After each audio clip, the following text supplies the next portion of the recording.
Battle of Britain raged on in September 1940. The sky erupts in chaos. Spitfires and Messerschmitts twist and turn in a struggle to achieve victory. Amidst these tense dogfights, one aircraft moves with uncanny precision. Eric Sawn-Off Lockie spots an opening others miss. His Spitfire flips and dives, defying physics. An Me-109 fills his gunsight. Locke's Browning machine guns roar to life.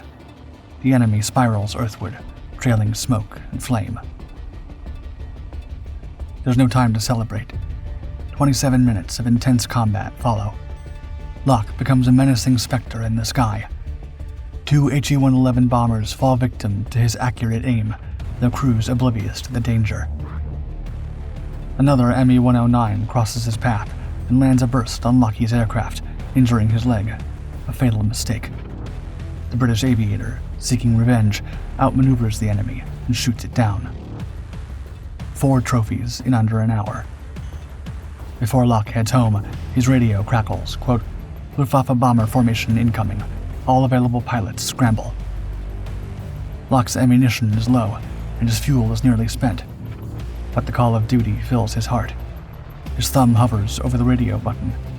He will not miss an opportunity to become an ace in a matter of hours. Eric Stanley Locke grew up in a modest family in Britain in 1919.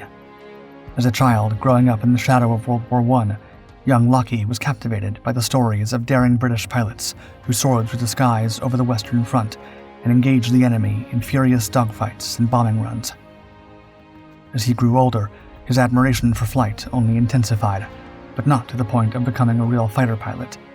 Instead, young Eric was passionate about driving and speed. On his 14th birthday, Eric experienced flight for the first time with Sir Alan Cobham's flying circus. His father paid 5 shillings for him to have a flight in a de Havilland DH-61 Giant Moth at Prees Heath. He later met aviator Amy Johnson at a gliding club, further cementing his interest in flying. Still, the family business came first, and Eric helped his father by working at the local quarry. Nonetheless, as tensions in Europe began to rise once more with the rise of the German Third Reich, Lockie knew that his time had come. In 1938, with the world on the brink of war, Eric Lockie enlisted in the British Royal Air Force after Germany annexed Austria and the Sudetenland. It was either that or the infantry, and the young man knew that fighting in the sky was far less daunting than trench combat, where men constantly perished under devastating artillery barrages or violent close-quarters combat.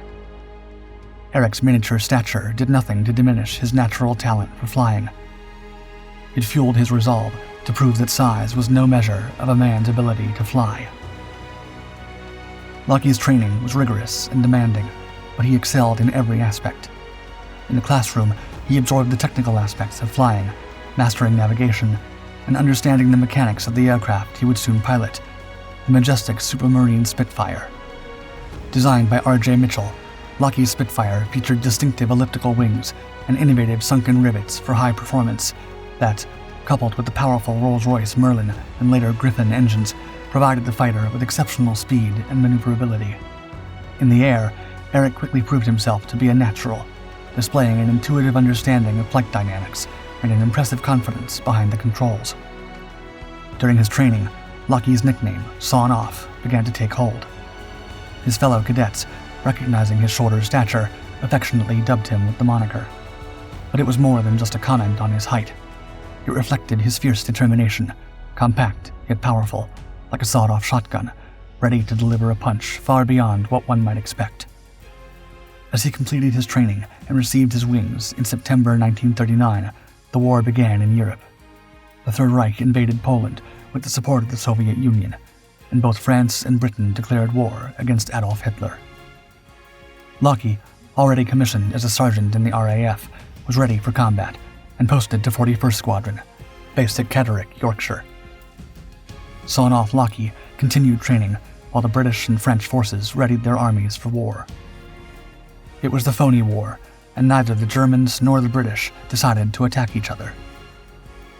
Only the French ventured into the Saar region to occupy it, but the Wehrmacht refused to respond, seeking peace with both allies before all-out war. Still, there was no turning back, and at No. 6 Flying School, RAF Little Rissington, Lockie achieved the rank of pilot officer. Meanwhile, Operation Dynamo, the Allied retreat from Dunkirk, was underway across the English Channel, with light fighting between the RAF and the Luftwaffe. Lockie and the men of 41st Squadron knew that all-out war was on the horizon, and there would be no rest for the pilots. Thus, he took 2 weeks' leave in July to marry his girlfriend, Peggy Myers. Sawn-Off Lockie was right. As soon as he returned from his honeymoon, the unit was rushed to begin combat patrols over northern England to safeguard the United Kingdom from Luftflotte 5, based in Norway. The Spitfires roared and patrolled the skies with vigilant eyes, but there was no action anywhere. A German reconnaissance aircraft appeared occasionally, but neither Lockie nor his mates had the chance to take it down. But their desires to fight the enemy soon came true. Hitler, now the master of Europe, commenced preparations for the invasion of the United Kingdom under the codename Operation Sea Lion. For the land invasion to proceed, achieving air and naval superiority over the Britons across the entire English Channel was necessary. Thus, the Battle of Britain began. The almighty Luftwaffe began launching furious attacks on British shipping across the Channel and the East Coast with the help of U-boats. In early August, the Luftwaffe went further and began targeting RAF fighter command bases to decimate the British fighters defending the UK's airspace. It was now time for Sawn-Off Lockie and the men of 41st Squadron to jump into combat and break the stalemate. August 15, 1940, marked the end of Locke's frustration and the beginning of his career as an ace. The Luftwaffe, acting on faulty intelligence, launched a massive assault on northern England, believing RAF defenses to be weak, a grave mistake. Flying at 20,000 feet over Catterick, Locke was the first to spot the incoming threat, a squadron of menacing Messerschmitt Bf-110s and Junkers Ju-88s swarming the darkening sky. His heart pounded as he radioed the sighting. Within moments, the squadron formed up, ready for the impending clash. Locke followed his section leader on the first pass, studying the enemy's movements. But on the second, he seized his chance without hesitation. His Spitfire roared as he maneuvered into position behind a Bf-110 fighter bomber. Locke's guns blazed to life, spitting lead into the German aircraft. His aim was true. The Bf-110 starboard engine erupted in flames. But Sawn-Off Lockie was not yet finished. He pursued his prey relentlessly, diving from 20,000 to 10,000 feet, never letting up. The RAF pilot unleashed another salvo, this time focusing on the fuselage. The results were devastating. The Bf-110's port engine caught fire. By 5,000 feet, the enemy gunner had fallen silent, and Lockie, low on ammunition, was forced to break off the attack. Another pilot from 41st Squadron witnessed the Bf-110 plummet into Seaham Harbor, confirming Locke's first victory. With blood pumping and adrenaline flowing, Sawn-Off Lockie wasted no time savoring his success. He immediately turned his attention to the Ju-88 multi-role combat aircraft, downing a straggler left behind by the formation. Locke had gone from a frustrated rookie to a double victory in a single, intense battle. As he landed that day, the weight of his achievements began to sink in. His frustration had turned to excitement, his doubt to confidence. This was just the beginning. The skies over Britain would soon know the name Eric Locke, and the Luftwaffe would learn to fear it. What followed were the most challenging days in the history of the Battle of Britain. German attacks intensified, and it took the RAF and its pilots a titanic struggle to stop them at whatever cost. 41st Squadron was redeployed to Essex, and Lockie was again in the skies on September 5, 1940. The action came swiftly off the Maidstone patrol line. Locke's Spitfire growled into combat, his guns blazing with precise bursts. One Me-109 fell while trying to avoid his line of fire, and another limped away damaged. Barely 30 minutes later, Locke plunged back into the fray. The sky swarmed with HE-111 bombers and their Me-109 escorts. Undaunted, Locke attacked with fierce determination. His Spitfire danced through the chaos, guns hammering. 2 HE-111s and another Me-109 plummeted from the sky, under his relentless assault from the rear. Still, before shaking off the enemy Messerschmitt from his tail and finally managing to shoot it out at the sky, the enemy managed to shoot him, injuring his leg. Lockie then made another pass to confirm his trophies and noticed one of the German crews had crash-landed in the English Channel, but they were alive as well. Thus, despite his wound, Lockie circled above the German crew, attracting the attention of a nearby fishing boat so that it could rescue the German crew in danger of drowning. As Sawn-Off Lockie landed at Amidst, the tally of his day's work became clear. 4 enemy aircraft destroyed and 1 probable, all within a single hour of combat. There was no rest for the rising hero. Despite his leg wound, Sawn-Off Lockie was flying again the next day. The pain burned through his leg, but Locke ignored it. "Medical advice be damned," he murmured as he took off. The skies needed him. At 9 a.m., his keen eye spotted a lone Ju-88 off Dover. Gritting his teeth against the pain, Locke maneuvered his Spitfire precisely and went after his unaware prey. His aim did not falter, and his 7th victim fell from the sky after 4 short bursts. While recovering from his injury, Sawn-Off Lockie was back in the fray on September 9th. While patrolling over the skies of Kent, the rising star of the RAF spotted 2 Bf-109s that others might have missed.